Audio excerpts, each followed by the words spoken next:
Y hablando de este Día de la Discapacidad, está con nosotros nuestro especialista, el doctor Orlando Sevilla, el director ejecutivo de Fundación Teletón, para hablar sobre este día, pero además los retos que se están asumiendo todavía, aquellos conceptos que todavía no nos hemos despojado, pero es la idea de que se vaya haciendo día a día, y el trabajo que se realiza también en estos tiempos de pandemia con cada una de las familias y los niños. La medicina no se ha detenido, las consultas no se han detenido, doctor. Qué grato que nos acompañe.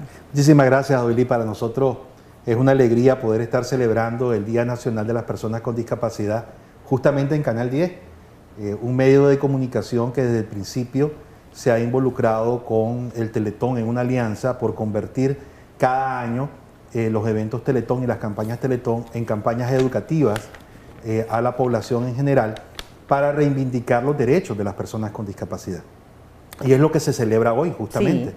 Hace varios años, en 1995, la Asamblea Nacional aprobó el 25 de agosto como el Día Nacional de las Personas con Discapacidad, con la idea de poder tener un día en Nicaragua para poder visibilizar, concienciar y poder de alguna manera revisar el cumplimiento de las acciones que se están haciendo en Nicaragua para reivindicar los derechos de las personas con discapacidad y para que pudieran visualizarse a la persona con discapacidad como un ente de derecho que participa en la construcción de una comunidad y una sociedad inclusiva, ¿verdad? Sí, ¿qué dificultades o qué los retos que han enfrentado hoy en día?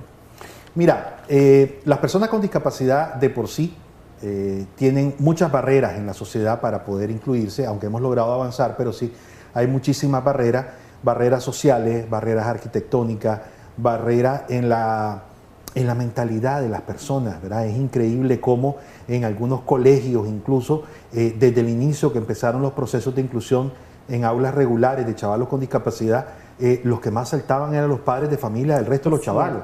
Y decían, no traigan ese chavalo porque se puede contagiar mi hijo y cosas así extraordinarias, pues, espantosas. A todas estas cosas, a las dificultades laborales o de inclusión laboral, el hecho de que cuando van en el mismo barrio para jugar béisbol o fútbol, entonces, bueno, pues él entra, pero él es mantequilla, ¿verdad? Sí. Lo que él haga no vale, por decir algo. Entonces, todas esas cosas que discriminan a la persona con discapacidad desde muy pequeño, todo eso se complicó un poco más con los tiempos de la pandemia. Pues, sí. Definitivamente, hoy en día, para una persona con discapacidad, guardar el distanciamiento social es complicado cuando andas en una silla de ruedas o cuando tienes un problema visual y necesitas a alguien que te acompañe y te lleve al lugar. Así es. Es difícil para una persona con discapacidad poder decirle que debe limitar de tocar las cosas cuando para poder levantarse, para poder llegar a un lugar o para poder orientarse, tienen que tocar todo lo que hay en el camino. Sí. Es difícil poder decirle que entre a un lugar y se lave las manos cuando el lavamanos está a una medida, etcétera. Pues todas esas cosas. No están creadas las condiciones. Que es complicado. Y aún así, pues la sociedad misma no estaba preparada para estas condiciones, mucho más para las personas con discapacidad. Pero yo creo que la principal barrera que hemos venido rompiendo en estos 20 años es la barrera de las actitudes, ¿verdad? Del ser humano, de cómo percibimos, de cómo vamos cambiando. Conversábamos hace un rato sobre hoy en día la persona, cuando quieren hablar de una persona con discapacidad, a veces se detienen, entonces dicen, ¿cómo es? Capacidades especiales, capacidades diferentes, capacidades esto. Personas especiales. Personas especiales, etcétera.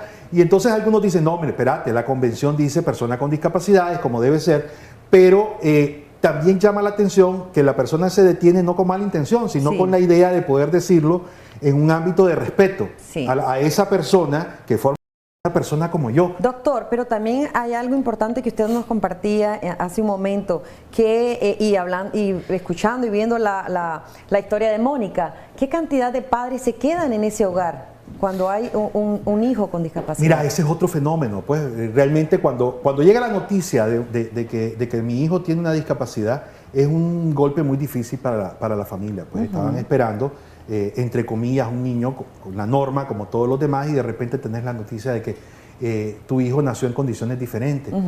Y esto crea una fase de duelo interna, contradicciones, quién tiene la culpa, la aceptación, etcétera.